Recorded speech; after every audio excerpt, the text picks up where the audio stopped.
All right. Well, this week on the Spotlight Report, we're going to do something slightly different.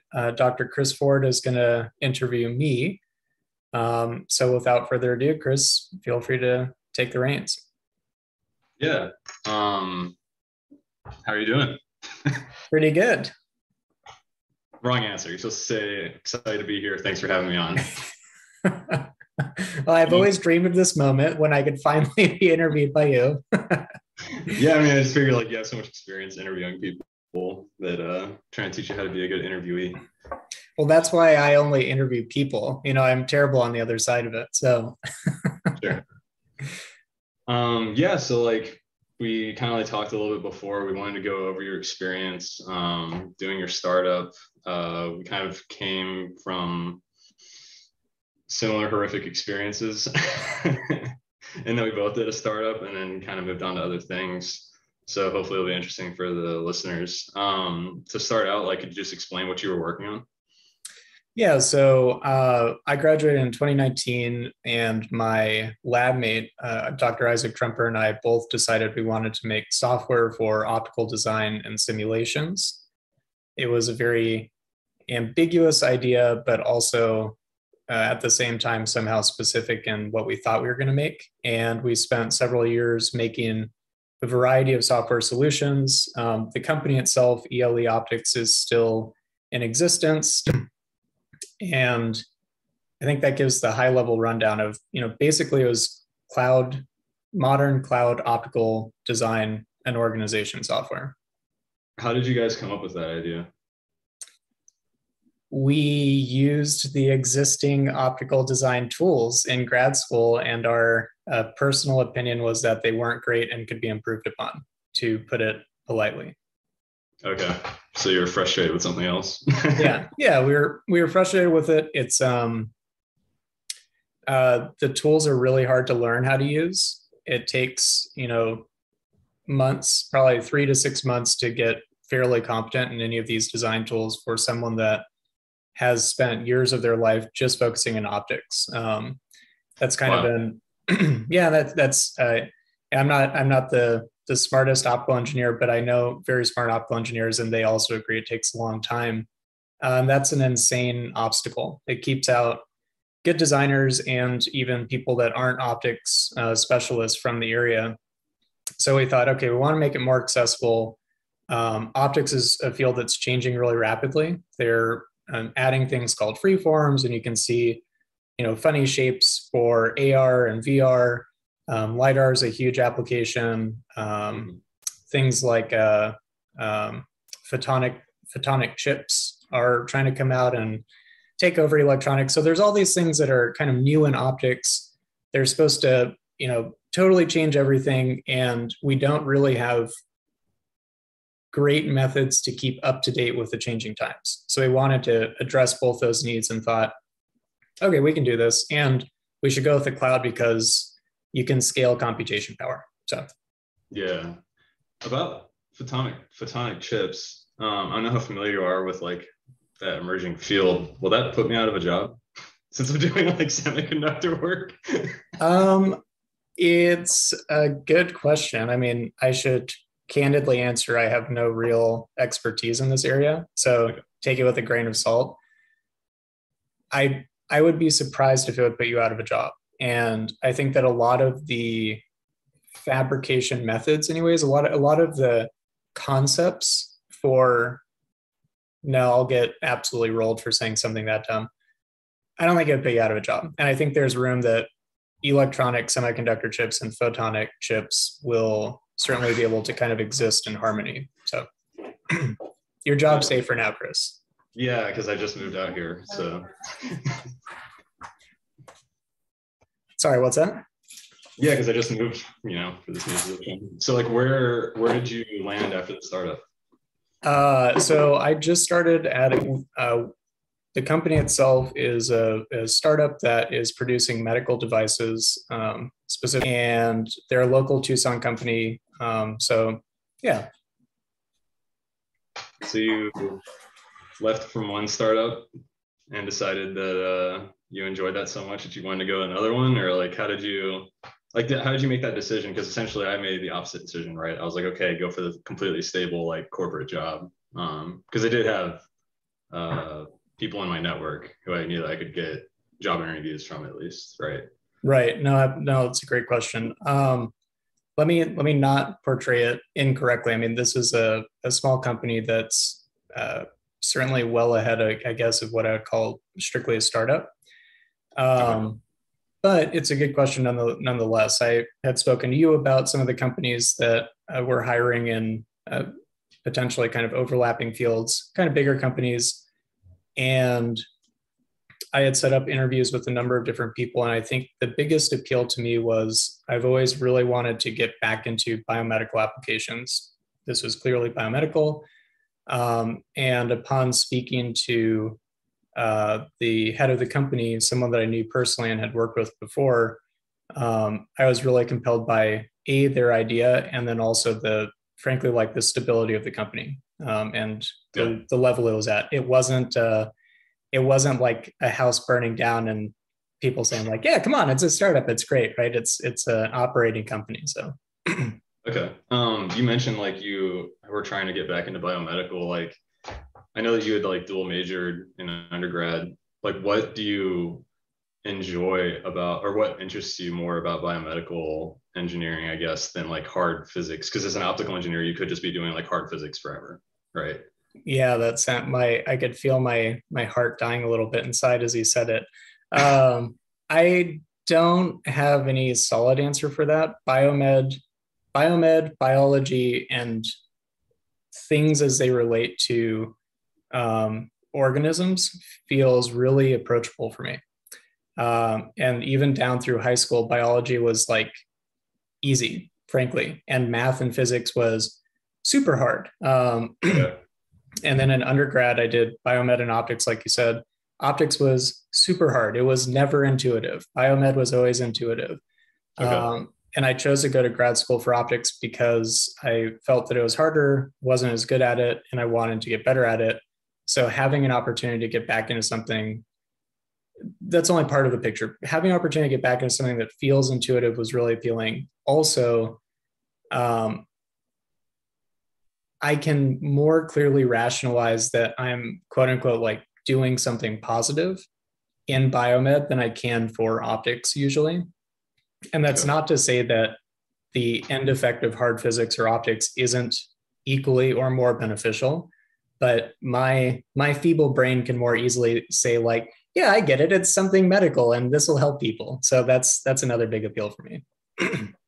No, yeah, that totally makes sense. I think it's interesting that you find like biology more intuitive than like, Mm, I guess like, yeah, light is crazy and does all kinds of weird things that you wouldn't expect, but like we're constantly discovering weird things in biology that are just completely surprising as well, right? mm, mm, And because it's so interdisciplinary, I think that like the appeal for me as like a plasma scientist who's like considering agricultural applications as like a side project is that like because it's so interdisciplinary, there's not a lot of like hard barriers. It's not like you're trying to work on a new battery cell where it's like hundreds of people have already worked on this.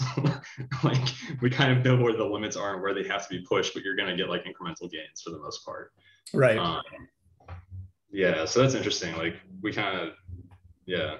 To kind of pull it back to like your experience in the original startup, what's something you feel like you learned from your coworkers during that time? Or can you explain first, like what was the size of your team, and then Sure. yes. Well, to answer that question, it was three of us. It was myself, Isaac Trumper, and then another co-founder, Jeremy Shockley. Isaac was kind of head of technology. He was really the programmer, expert, and also an expert in optical sciences. I had a hand in programming things as well, and tried to do more of the business organization and sales, customer support side of things. And then Jeremy was the CEO and covered that aspect and investor relations, things of that nature. And then your second question is, what did I learn from them? Um, that's a great question. I learned a whole bunch. How do I summarize it? Um, I think it was really useful to learn interpersonal dynamics, especially of a small team. a startup is going to be super stressful. If any listeners are considering it and haven't done a startup, it's probably like having a kid, which I haven't done, where it's like you could probably tell someone that it's really stressful and it doesn't actually convey how stressful it'll be. I got my first gray hair from my startup, so yeah, right. But you get what I'm saying, right? Like you and I can talk about it and be like, yeah, no, I get it. And if I told someone else, it doesn't really convey the meaning. I think that your co-founders, especially in a small team, their personality has such a much larger impact than a larger team or even like a more stable company. Because every action by every person has such an outsized kind of impact on the overall company.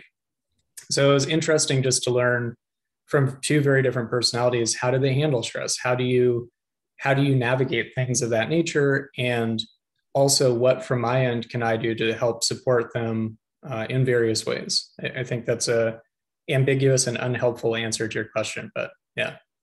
That's all right. So what can I ask that for you? What did you learn from your coworkers?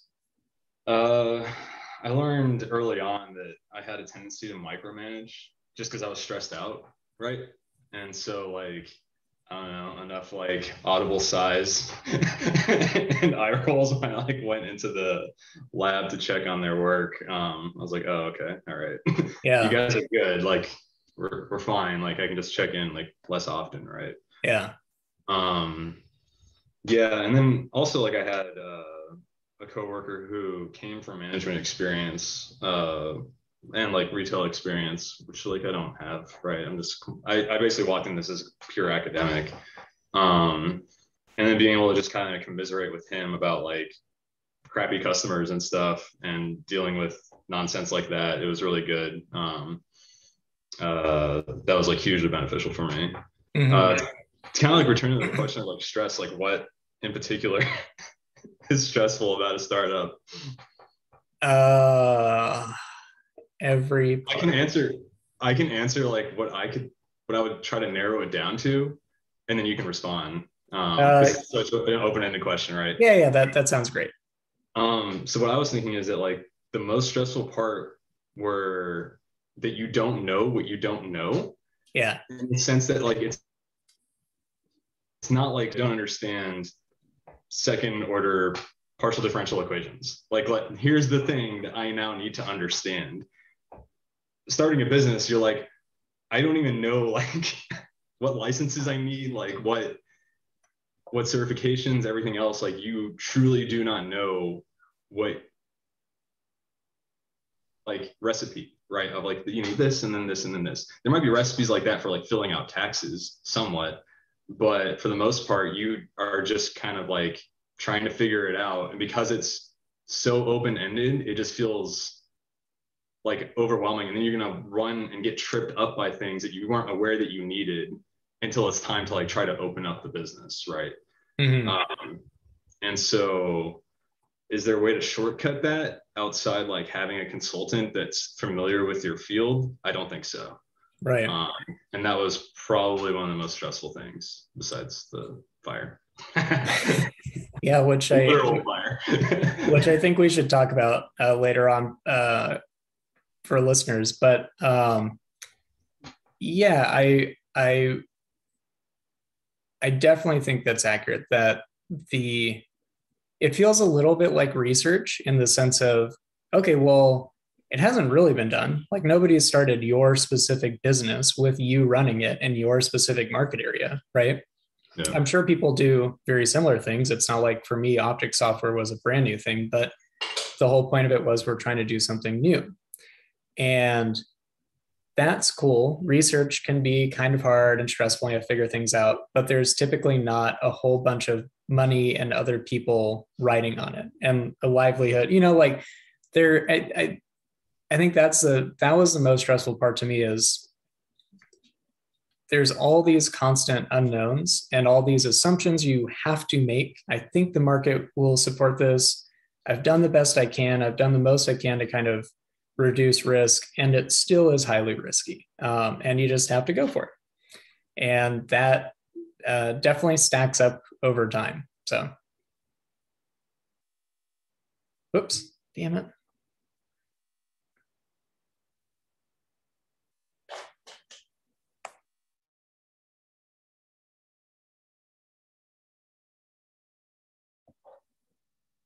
Hey, you still there? Yeah. Froze. Sorry. Sorry about that. Let me do one thing real quick. Sorry. All right. Sorry about that. That was a pause on my end because I had had my internet drop out briefly, but we are back. So you were asking about the most stressful part of that, and it's kind of like the unknown unknowns. That's like the most. But there's a. I think a key part that goes with that is the stakes of it, right? Yeah. Like to me, doing things where there are unknown unknowns and you get to learn a bunch, that's exciting.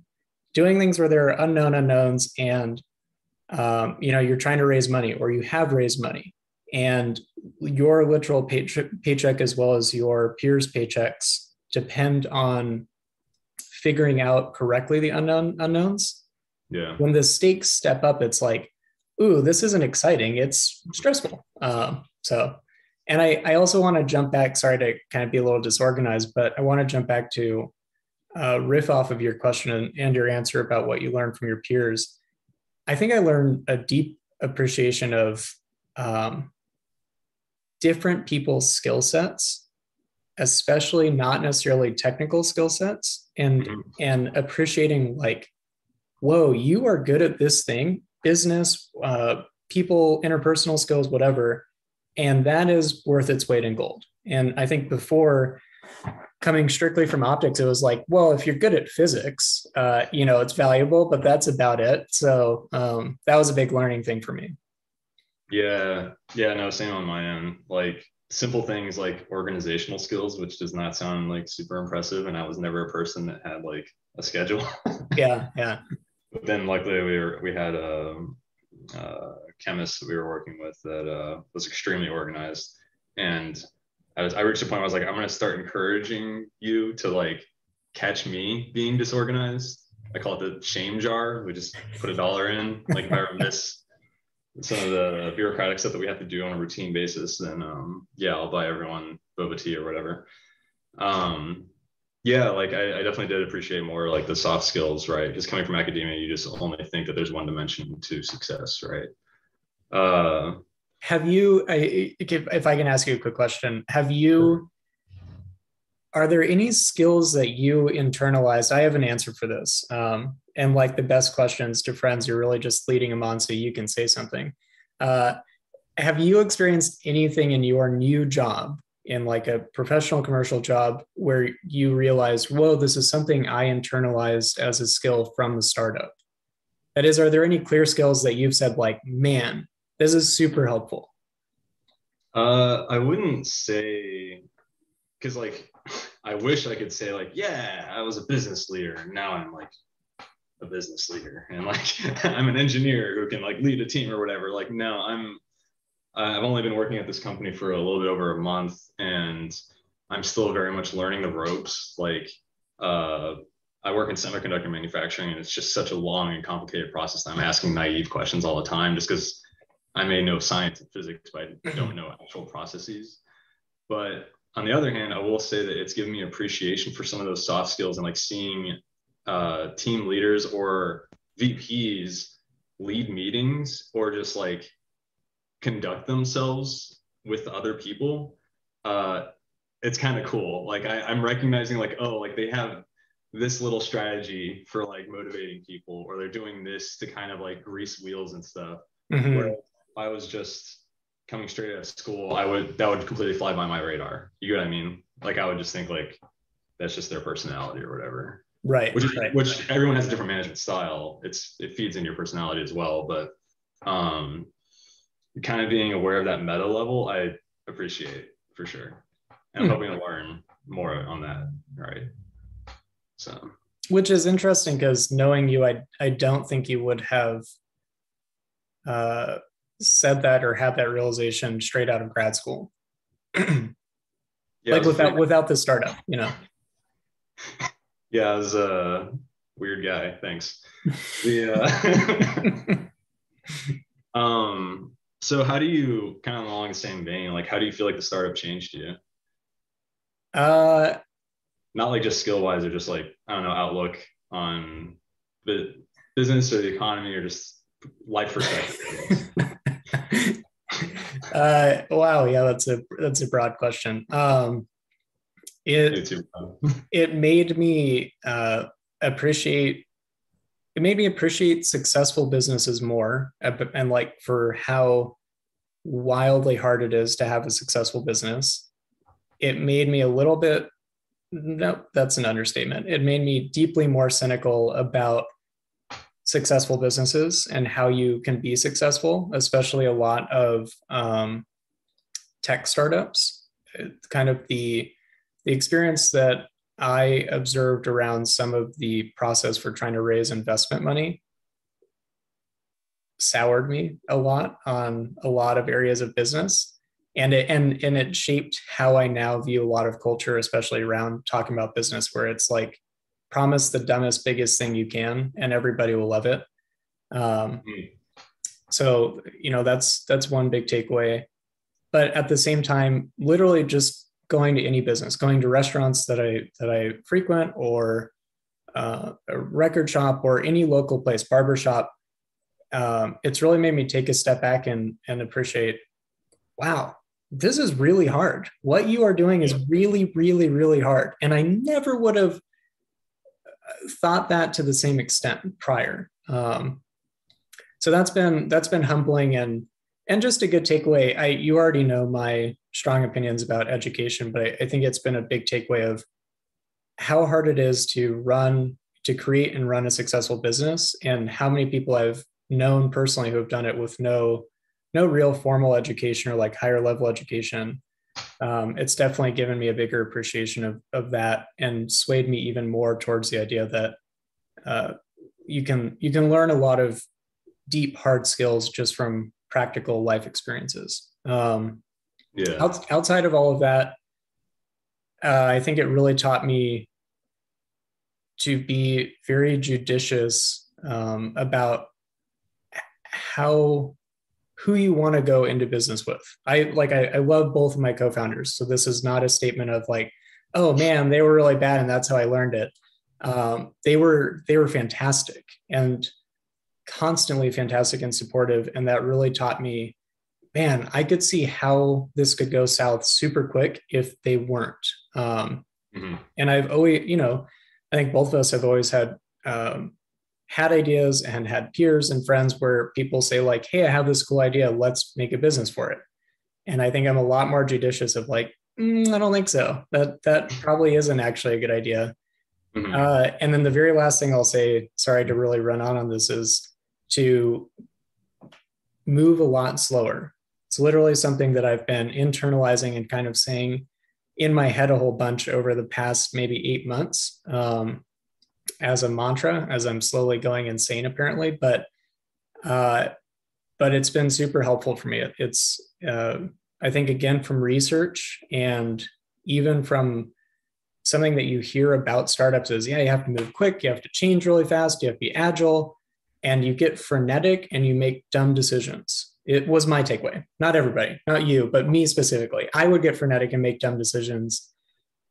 And it bled into everything, like all aspects of my life. So it's been really helpful for me to say it, not necessarily practice it all the time, of saying like, well, pump the brakes, like stop, slow down, don't make a decision super quick, think about it. And that's been a big takeaway. Yeah, I mean, that makes sense. Like, we do have that cultural messaging that says that, like, if you're working at a startup, then you're working insane hours, as if just adding more hours will be productive, right? Yeah. When that's sometimes the case, sometimes it's not. Like, it's kind of individual to the person, but I definitely found that too. Like, my mood and health just like improved so much just in the first month that I moved down here. Is insane. Yeah. But to kind of round out the question, of the startup, like who would you recommend entrepreneurship for? Like personality, like what kind of person? Or I mean, okay, I would recommend it for everyone just for the amount that you can learn, but that's a dumb answer and it's not practical. I would practically recommend it for people who are antsy and like adventure. And I think value this concept of um, resiliency and proving themselves. yeah, I think those are, it sounds kind of unfortunate, but I think that those are valuable skills to have. And then also people who are under the impression that they have good ideas. yeah, yeah. I mean, like I'm glad that you touched on like the idea of adventure, because I think that that's the key thing for me. My takeaway was that, like, yeah, if you want an adventure, which will have like trials and tribulations, but you'll learn a lot. Um, and if you can, at some point, maybe not from the beginning, but like while you're going into it and before you've given up, like make peace with the possibility of failing, right? Then I would say that that's a good mindset, and that would be a good personality type to try it. If you think that that's a big stretch, but it's within your grasp, then you will hopefully develop that into your personality, which would be good and beneficial just as like an educational experience as well. Mm-hmm. Right. I think I gave a talk at the College of Optics, I don't know, a couple months back, and that was something that I said that at least for startups where it's a passion project, it's your passion, right? It is your baby. You care about this thing more than most things in life. And you hit the nail on the head. I told them you need to have that level of passion and simultaneously fully accept, like, yeah, it might entirely fail. So something that you care about almost more than anything might totally crash and burn. Are you willing to go for it?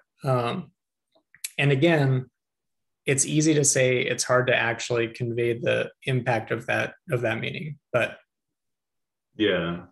To kind of like touch on the question of like education, I personally did not read a single book about business as I was doing my startup, just because like my whole perspective on the typical like American business book is that it's kind of like a how to manipulate people to do as much right. as possible for as little as possible, right?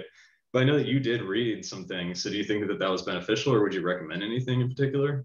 Yes, the number one thing I would recommend, and we'll put this in the show notes beyond anything else, there's a MIT open course, so like free for anybody on the internet, um, like short, I want to say business plan course. And he's basically going over like, here's what goes into a business plan.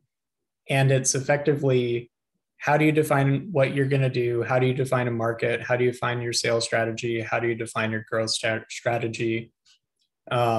Super basic stuff.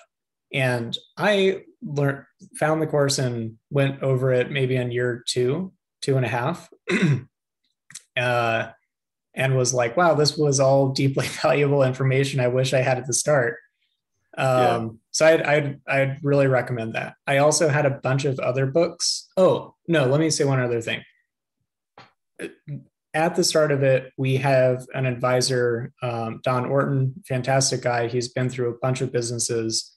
And he recommended to Isaac and I to use a method called slicing the pie for allotting equity in a startup. This is a very, very early problem that you'll encounter in a startup.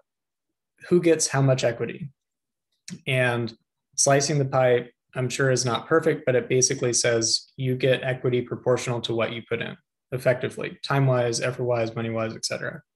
I would deeply recommend that as well for reading. So, Yeah, that makes sense. Yeah, like it's funny when you are kind of in a frenetic state, just trying to make things work. You don't really think about the big picture or like try to reevaluate like where you are or where you're heading. And I would say that any kind of like quarterly check-in or systemized way of doing that is hugely beneficial. yeah. because otherwise you're just kind of going off of general vibes. Like it feels like I'm getting more business. Yeah. Right? Yeah.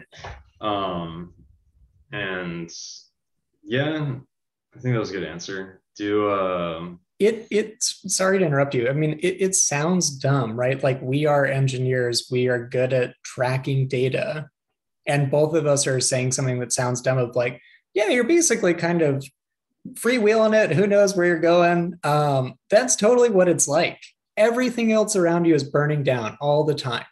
You have no time to do these really basic important things. But I think you hit the nail on the head. They're massively important. Those dumb, boring things of like setting up KPIs, setting up business metrics, and goals of like, okay, by the end of the year, here's our goals. And if we break that down to quarters, here's those goals. And if you want, you can get more granular. Here's these goals.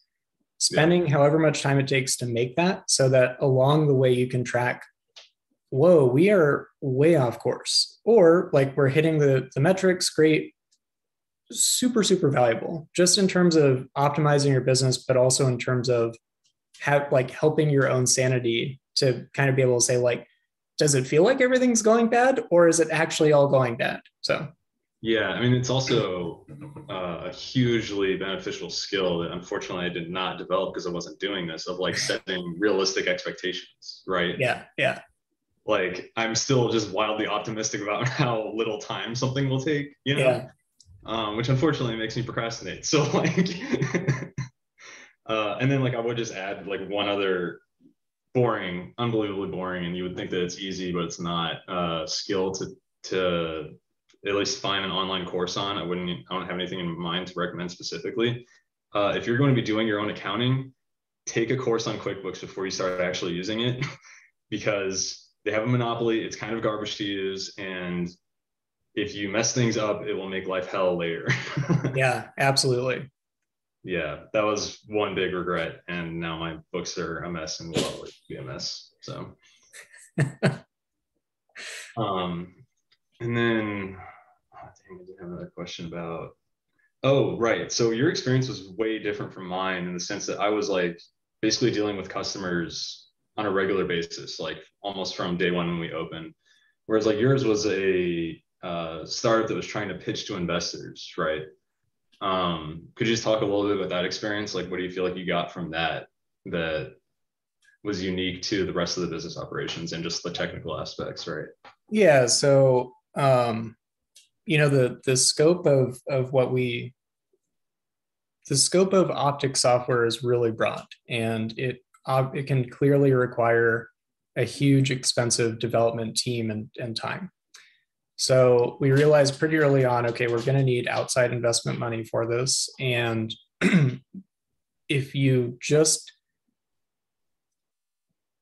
one thing that we learned is if you talk to the right people, it's no problem. If you talk to the right people, like frankly in Silicon Valley or somewhere like that, you can go to them and say, hey, I've got this great idea. It's going to be worth billions of dollars. We just need a bunch of money. And they'll say, great, we're on board. One thing that was frankly kind of hard for us is if you don't say a high enough number, they won't be on board. This is a weird thing I think people should be aware of. If you talk to people in Silicon Valley and you don't tell them, it's crazy. You don't tell them like, yeah, we're going to grow like tens of thousands of users each month and it'll be valued above like 50 billion. They do not want to talk to you. And you'd 100% be lying, right? Like it's dumb. It's completely fabricated, but that's what they wanted to hear. So that was one thing we learned from investors. And then if you talk to smaller investors, what they're going to want to hear is, okay, it's a smaller market size, but I need to see that it's actually valuable. So I need to see growth in sales. I need to see like why this thing is valuable in really technical detail, which puts us between a rock and a hard place, because basically we had to say, okay, we haven't really sold that much, so we can't validate the market size. Mm-hmm. And we felt that it was unethical to lie to investors, frankly, and say like, no, this thing's going to be worth hundreds of billions of dollars. And we're going to save humanity, all the BS from Silicon Valley. So that was a big takeaway that we had. And it led to this kind of tension of like, okay, well, we have to put out an MVP to get feedback, but we're really pitching this big vision, but we need to try to grow customers on this little thing. And we can't get money until we get enough customers. And it just was this kind of annoying back and forth, I'd say. Yeah. Did you guys like agonize over that ethical decision, or were you just like, nah, we're not gonna lie? Because all right, so I had my own ethical like dilemma that I had to deal with, right? Right. That was, I would say, like one of the most valuable educational experiences of the whole. Yeah. Oops. You froze a little bit. Sorry. Do you mind repeating that? So I would say that because I had my own ethical dilemmas that were more concrete in the sense that I wasn't lying about in terms of like an optimistic versus pessimistic projection. I was literally being pressured to lie about science, mm-hmm. right? That for me was one of the most hard earned but like valuable educational experiences through the whole thing, right? Yeah. So that's why I was wondering, like, did you guys agonize over like the question of how to No, we really didn't, which goes back to kind of the moral and ethical character of my co-founders and how important that is. I don't know. It's easy to say that you should choose good co-founders. I don't know how well you actually can.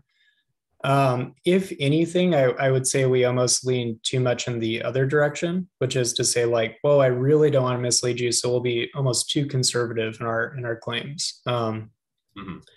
And that was something that we kind of, had some like internal discussions over and was a little bit tricky to decipher, but that'd be the only thing that was a little bit hard. Yeah. I think that like kind of covers my like basic questions. So I was just going to move on to one of my most exciting. I was looking forward to overrated, underrated segment. Let's make it happen. Yeah.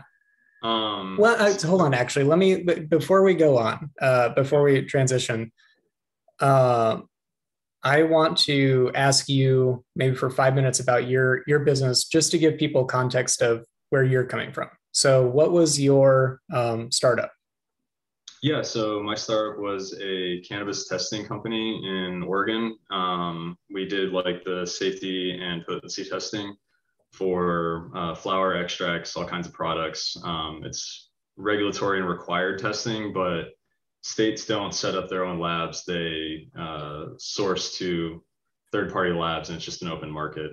That's where the whole fraud thing kind of comes in when, in the cannabis industry in particular, there's immense market pressure to inflate potency numbers. And this was really fascinating to me to see because it's kind of a microcosm of like a lot of macro behavior that you see in the broader economy. So a real direct parallel for me was like, yeah, I could lie about your weed, how strong it is. Is it going to really hurt you? Probably not. Like you're still going to get high realistically either way. But the parallel for me was like, well, like 2008 financial crisis, like mortgage-backed securities were being overrated in their safety. They're all being AAA rated. And that was because Fannie Mae and Freddie Mac, which were the ratings agencies, had economic pressure because they knew that if they didn't give those high ratings, then the banks would go to someone else, right? Perfect parallel. Like I knew that if I didn't give people high numbers, I lost so many customers that way. When they got something that tested low, it's like, well, okay, like I'm gonna go to this other lab. Yeah, so that was crappy. But the other thing that happened was the Southern Oregon fires in 2020 burned down the lab within like a few weeks of opening. So yeah, when I say like you need to have a perspective of adventure and just kind of embrace adventure, that's where I got that from. Because it's like, well, my business burned down. Like it's kind of hard to top that absent like, I don't know, violence, like just straight up like right. And did you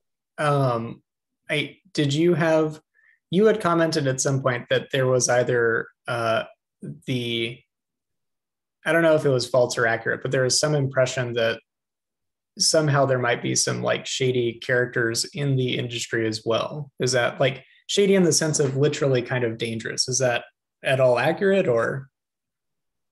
Somewhat, because it had been an illegal industry for decades, right? That means that there are some unsavory people who want to be involved in the more legitimate market, or they want to use the more legitimate market to cover up their black market dealings, because the black market in other states is still a larger, more profitable industry.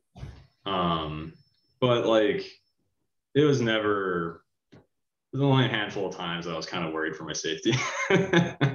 Well, you and I laughed about that, but like, I think it's relevant to give listeners context of the true level of adventure, right? Sure. I mean, if you want higher levels of adventure, then get involved in the drug industry, I guess. But like, just I mean, I will say that like it is, because it's like an emerging industry, and I will say that like our like free market system is good at kind of giving people opportunities when there's a brand new industry, right? Like that can kind of backfire when too many people jump in at once and then we overstate the value of things. Like .com bubbles, first thing I thought. Right? But if you're a programmer at that time, like awesome, right? So yeah, like it doesn't happen very often where we just have a brand new industry blossom, but just be aware that that also means that that new industry will be, in all likelihood, vastly under-regulated. And in my case, that meant that although I had like hard data showing that there were multiple labs that were fraudulent and multiple other lab directors knew about it and the state itself knows about it, they're not doing anything about it. So yeah, that's one word of caution I would give to anyone that's jumping into a brand new industry. The last thing I'll say about this, and we can get into overrated, underrated. There's one of my favorite books that, to everyone I've recommended it to, Kris included, I think, despises the book. But it's called After Virtue by Alistair McIntyre. But he talks a lot about the moral hazard and kind of the entire, the replacement of the idea of moral and ethical behavior with our business culture. And I think that if you're interested in that topic or interested in doing a startup, it's worth reading, because it really discusses this concept of how easily a lot of industries and like frankly our culture replaces the concept of like, oh, you made a decision to not be fraudulent.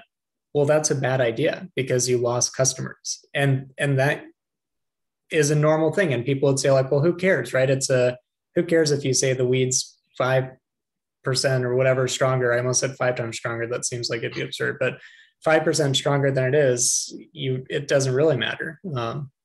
Yeah, but like it's the way I think about it is that like rational self-interest becomes a race to the bottom, because like say I inflate the number by 5%. If my competitor, if we can outcompete everyone else that's not being fraudulent, then we start inflating it more. But then eventually you'll start getting requests from customers that like, well, I failed for pesticides. Can I pay you extra to pass for pesticides? And then the first one that does that will suddenly start getting more business than anyone else. So like you're going to start getting like more drastic effects, right? Eventually. And I would say that a shorter way to get that hammered into your head is to read literature instead of reading After Virtue. For me, Life and Fate would recommend. It's awesome. Actually deals with a scientist dealing with an ethical dilemma. And then also a shorter read is Meditations on Moloch. I'll post that. Yeah, also very, very good. We'll post all of these to, that's what I'm writing it down right now, but to the show notes so that people can find them afterwards. All right, without further ado, hit me with the overrated, underrated. So overrated, underrated, especially in a startup, luck. Lying? Luck. I was like, wow, that's a dark question. It is underrated. Mhm. Yeah, I think underrated. I think that all the dumb sayings that you've heard are true, that like you're not going to get anywhere without hard work and proper preparation and doing the foundational work. But yeah, you also totally need luck. Like you literally need it. So I think that it's underrated. Yeah. Yeah, I mean, I would agree with that considering my experiences. It's Yeah, and kind of like hard. yeah, and we had various times where some of the most productive meetings and connections we got that led to either sales or like a real potential for some solid investors, just complete chance, like just complete. Someone overhears a conversation and leans over and says something. It's like, my God, this was perfect. So yeah. Yeah, I mean, along the same lines, I'd say that like networking is underrated. Absolutely. Yeah, like Absolutely. especially by scientists, right? If you're coming straight out of school, you think that like, oh, like if you just have to like brown nose people and stuff, like no, actually like your reputation means a lot, and it does get around, depending on the size of your industry, lots of other factors, but yeah, networking is a very very important soft skill, that Yeah. you would learn from entrepreneurship. Yeah. As speaking as someone who had very strong opinions about this in college, um, even if you are like me at that age and you think that networking is, complete BS, that's just like a scam, get over it, get over yourself and start doing it and look at it more so as like people are interesting. How many friends can I make just for the sake of learning more about other people? Because it pays dividends down the line. And even if it's not for paying dividends, it's still worth getting to know other people because most people are interesting. So, yeah. Yeah. So underrated or overrated? Personal comfort, Ooh, or just we can say comfort zone. yeah. I nearly said overrated and I paused. Oh no, what a tricky question. This game's terrible. Who came up with this game? God. Okay, I'm gonna totally say overrated, and then I'm gonna give the case for underrated. But overrated, at kind of first glance on a superficial level, my God, most of humanity in like first world nations, most of our culture, just wildly comfortable. Like talk to your grandparents if you can, or try to remember hearing about your grandparents, or read books from like before 1940s. Life can be super hard, and humans can get through it. And there's a huge value in recognizing that resiliency that you as a human have. I just for so many things, it can really help you out. At the same time, you and I have just had a long conversation and talked a lot about how stressful a startup can be and what negative impacts that can have on your health, right? Like you've Yeah. said, oh, over the past month or so, once you got out of startup, your health improved. So I think personal comfort can simultaneously be underrated, especially when it's ignored. So I think it's one thing to be very intentional and say, like, yeah, I am going to push my comfort zone. I really like doing long, hard hikes. I'm in no like actual danger. It can be mentally and physically challenging, but I love it, and it's controlled and it's intentional. Um, I think that it's underrated for personal comfort when you're unaware of how uncomfortable you are or how much you've adjusted to discomfort. And I think that you should be kind of very, very intentional and careful about recognizing, like, whoa, is my overall situation harming me, just harming me? And am I like actually not taking care of myself? Yeah. Yeah. I mean, like, I think like a lot of things in life, there's a balance. I think that our culture, because it's so entertainment and consumerist focused, like it overvalues personal comfort. To me, the like interesting question is like, how do you uh, dedicate some portion of your time towards building that resilience, right? Mm-hmm. Because who knows, maybe life will throw a wildfire at you. Yeah, yeah. um, I definitely think you and I have discussed this a lot. There's a huge value in very intentionally kind of testing and expanding your comfort zone and testing and kind of defining your level of resiliency, because it lets you carry that forward into all other aspects of life. And generally, it makes you more stable and secure in other areas of life. So if you can do it in a controlled, intentional manner, I think it's really valuable. And yeah. Yeah, I definitely agree with that. So stop watching so much Netflix. That's the real takeaway. I was about to ask you. This isn't an overrated, underrated thing. You and I have talked before about like trying to be intentional with what entertainment we consume, right? Just because as entrepreneurs we had to like value our own time, for one. But then another thing is that like in your downtime you want it to actually be restorative in some way, right? So I try to make a distinction between art and entertainment. How do you feel like you differentiate between art and entertainment besides just taste? Because it's like, well, if something had an impact on you, then it must have been art, right? Versus like that was just fun, like it's sugar. Yeah.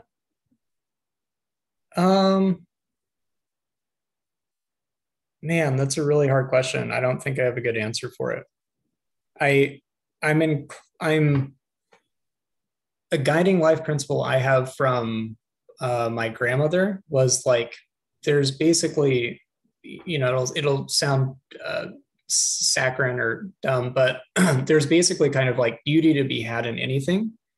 And I think it's how much time you have to give to evaluate that. So I don't know, like, frankly, I think that you can kind of expand it, and I'll just offend a bunch of people with actual taste right now and say, there's probably art in like most everything. Like even the dumb SpongeBob episode, which SpongeBob is the greatest thing, and I do consider that art. But if you don't have the time to give to it, you're going to be like, yeah, this is pure entertainment. And even if you like look at whatever an Ansel Adams photo, like if you're just glancing, I'd be like, yeah, that's nice, pretty cool. But if you pause and really think about it and really see like, okay, what is there behind this? You can probably find the art in it. That being said, I'm still willing to make the general statement that certain things, if you pause and really evaluate it, some things absolutely are just like either there's truly no substance behind it or no art, or the substance behind it is not valuable. So Yeah, I would describe it as like that substance behind it. I think of it as like intent of the creator, right? So if the intent of the creator was to give a message or like some insight that maybe had helped them in their own life, like to pull it back to values or ethics, like if it's teaching some kind of moral lesson, not that everything has to be moralizing, but if it helps with life and that's what they were attempting to do, then even if the art doesn't land, I still appreciate it as like, oh, that might land on someone else, right? Mm-hmm. Versus if it's just like make money, like I just want to sell as many people as I can, and then that's entertainment, right? Because you're trying to make as much broad appeal as possible, which kind of washes away any real meaning some of the times. And then there's also like just gray area in between, right? Like it's not like everyone that's in Hollywood is completely devoid of all right. Well, ethical symbols or messages, right? Yeah, and I think I just got in an argument where I made phenomenally dumb arguments and argued against myself. So it was pretty good time for me about this. But I think that you can kind of roughly leverage kind of crowdsourcing it as well. So I think that lasting popular things that are considered works of art are probably worth taking a glance at. Because most likely, they probably have some like very clear, very deep intrinsic artistic value. Maybe not all the time, but in general, that's been my experience. Going through like the list of great movies has totally blown me away and spoiled me on watching things now. Yeah, it's like it's almost like the it's like the timeline, right? Like that doesn't mean that something that's popular in the short term Exactly. is going to be art, right? Yeah. Right. I think popular things briefly, probably just entertainment. Popular things that like stay lastingly popular, there's probably some message in it where it's like, man, this has some deeper impact. So yeah, because it's stuck around and because people keep sharing it, right? exactly. Britney Yeah. Spears, there's some deep artistic value in her music that I just haven't fully appreciated yet. She does have a crazy story. That's there you go. Yeah, it's true. um yeah, I mean, maybe that's what people see when they still listen to her, like they're like kind of reading between the lines of like her crazy experience with her family, right? Yeah. um like I can conceptualize that, but it doesn't mean I'm gonna like go seek out that music. Yeah, for sure. And I think sorry, I'm derailing overrated, underrated. We can get back to it, but That's good. one of the last things I want to say is I think that I find pop culture deeply fascinating, and I love pop. Like I well, it's probably too strong of a word, but I enjoy seeing pop culture for the kind of the lens it provides on culture, right? Like I think that pop music, I think pop shows and pop movies is a representation of like, yeah, this is your culture. Like these are the things that you are putting out that Yeah. really represents who we are. Yeah. And like Britney Spears, I think is a fascinating aspect of like the 90s culture of like, this is what we worshiped, right? And it's Yeah.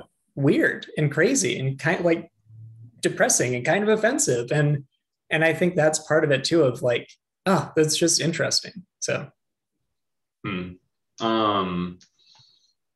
Let's see. Have time for no, that kind of closes out the overrated, underrated. I did have one more question to close on though. Who is a hero of yours that you wish more people knew about, and why? I'll answer first if you want. You want a second to think. yeah, that'd be great. So one that's good is Archbishop Oscar Romero. He was Archbishop in El Salvador during the Civil War that happened there, and basically the government had like death squads that was killing their own civilians that were like speaking out against the government, and he like stood with the people and tried to like advocate for peace and like reconciliation and just like democracy essentially. And yeah, he was assassinated in church during mass one day, and it's estimated that 250,000 people went to his memorial service, which is just like nuts. And then it's the memorial service was attacked because you can't have like a martyr or hero in any like peace movement. So like yeah, they think that the government, it's not clear who had responsibility for it, but someone like threw bombs into the crowd and fired indiscriminately, and like over 50 people died. Where yeah, was this? in El Salvador. Okay. This was in the 80s. Yeah. Huh. But he has like just these unbelievable quotes, and I'm not a Christian, but he has these unbelievably like potent quotes about like we care about the people, like we are we have to help each other and stuff like that. So yeah, I think that that's one. Um, I'm like struggling to come up with one that really stands out to me, but hold on. I have three that I'll give, but I'm trying to find the name of one. There's a female pilot that I wish more people were aware of. Okay, Beryl Markham. She wrote, and I sent this to you, the autobiography West with the Night. I just deeply wish more people had read it and were familiar with it, because I think it's just a masterpiece and an interesting human. So that's one. I'll expand on that. Like what I got out of that was the sense of adventure and just like peace with consequences. Yeah.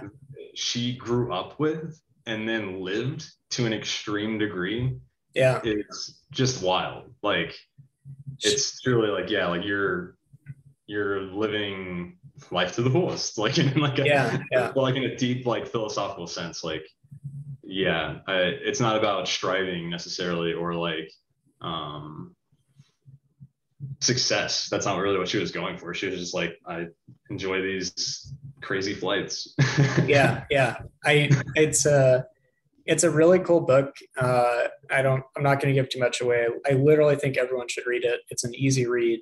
It's really well written, but it captures adventure. It captures resiliency. It made me feel like a complete wimp for so many things that I've complained about.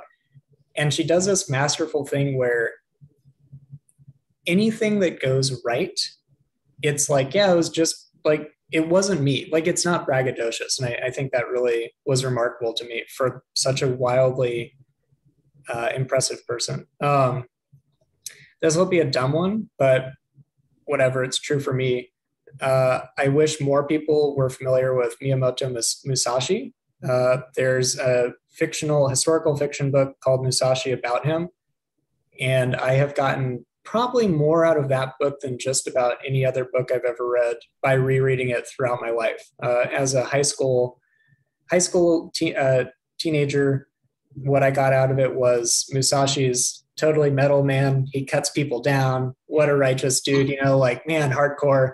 And as I've gotten older and read it, his disgust of violence, his kind of acceptance of like, yeah, you are living your life. You have to fully embrace the consequences and what you're doing and literally be prepared to die, which is pretty hardcore, admittedly. And his embrace of art have really kind of struck me. It's historical fiction, so who knows?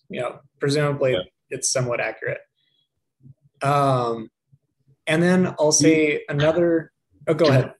To like kind of follow up on like Musashi. So I read Musashi and I appreciated it at the time when I was reading in undergrad. But like one thing that's like hard to relate to is that like he was very much like, my life is about this, and like this is my art, this is my craft, this is how it's shaping me, and this is how I like appreciate it and develop it and push it further, right? Whereas like you and I are kind of more multidisciplinary, like jack of all trades type of thing. Do you feel like there's a conflict there between looking up to someone like that, or do you feel? No, because I think that my takeaway from it has been, my most up-to-date takeaway has been, you should be really intentional in whatever you're doing, whether that's necessarily for life or whether that's necessarily for the period of time you're doing something. Okay. Yeah, I guess.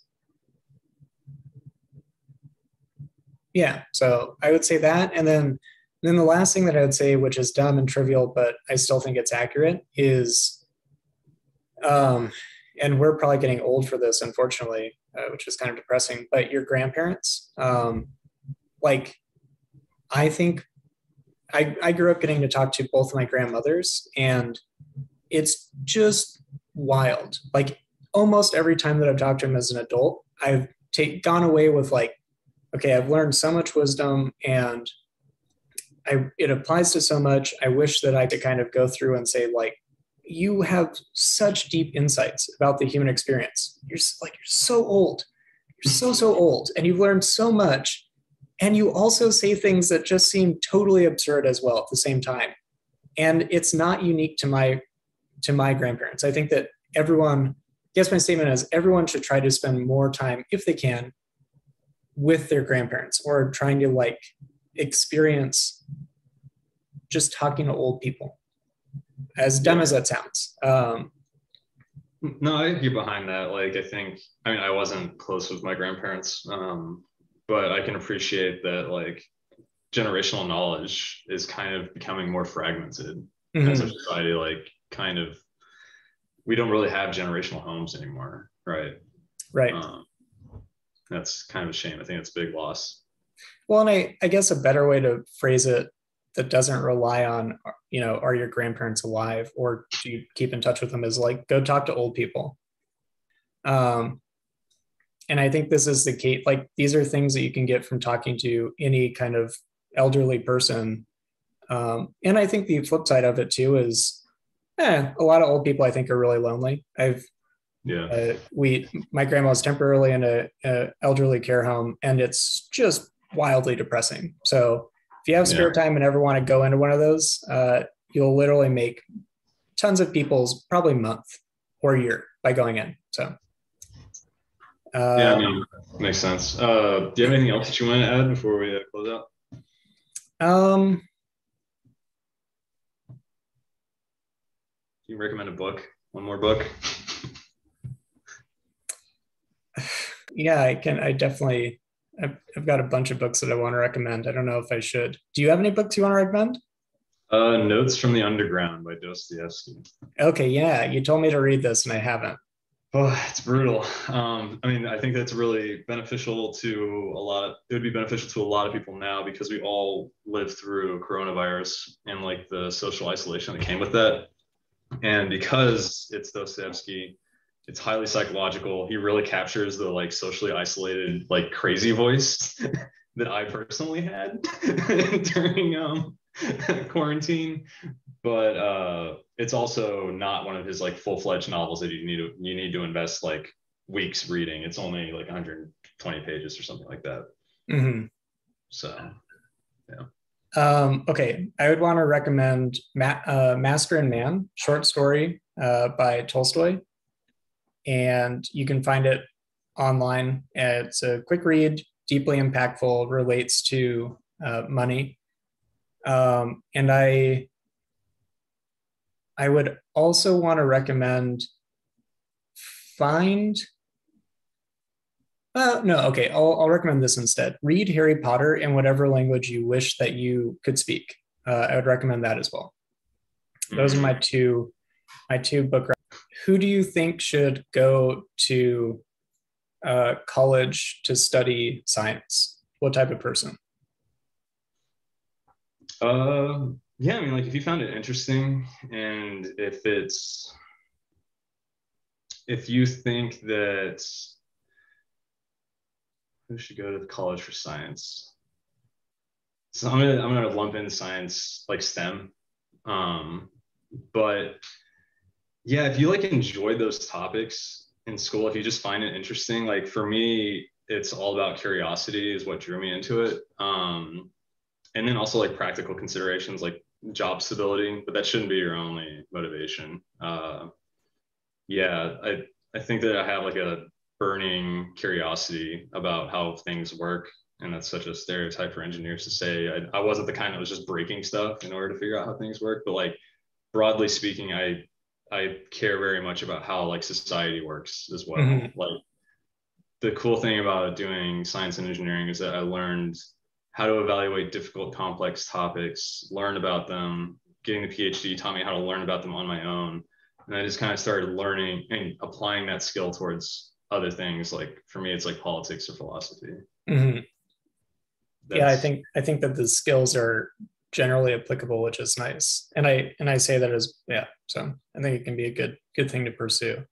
And I was like you in that I the idea of curiosity and like invention was a really romantic idea for me reading tons of sci-fi. So that's what appealed to me for engineering. yeah. I definitely had that same drive of like it's very good to build something to help other people Yeah. in like a broad sense. If you can invent something that can like whatever cure disease, right? If you're working in biomed, then it's like objectively like you've done a good job as a human being. Yeah. The first foundation book always appealed deeply to me also because it touches on these ideas of like how can engineering impact society and politics and things. But anyways, overrated, underrated, very quickly, everything all everywhere all at once.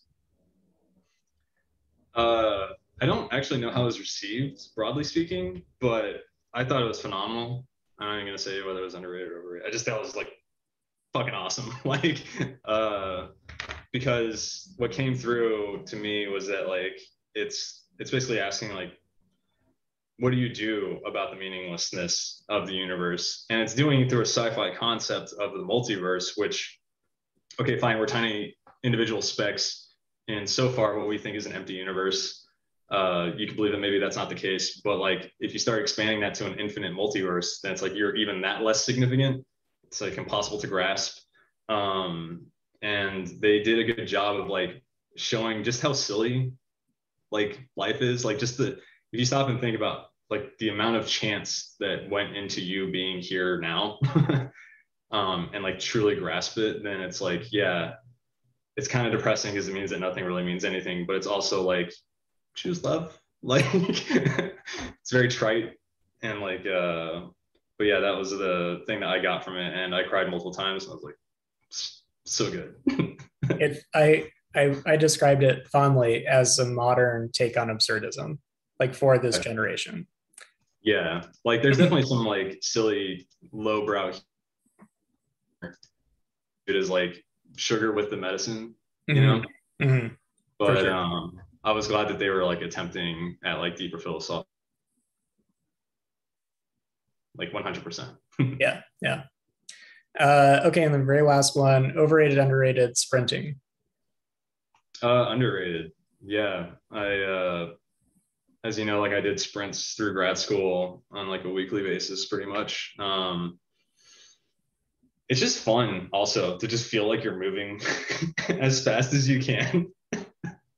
Like it's just kind of like a very animalistic, like wild thing to just move through space under your own power as fast as you can with as much effort as you can. Because like runner's high is nice, like going on a long jog and stuff, but like all out effort for a brief amount of time and then like resting and then doing it again, you're kind of accessing a different headspace, I think. And it's also just good for getting a lot of range of motion that we don't get in our normal, like typically sedentary lives for most people, right? Yeah. So it kind of blows me away. You can do it where it's not that hard. Like you can set it up such that your rest or the length of your sprint or whatever, or the intensity isn't that physically hard, and you can still get an insane workout. I definitely think it's underrated. Yeah, and then there's also like very few things that like make you push your heart rate into that zone. Yeah. Like your cardiovascular system rarely gets pushed into that kind of region, so it's just kind of, I think that there's got to be benefit to that, you know, to be there sometimes. Right. Okay. Well, I don't have any other questions. Do you? No, that was fun.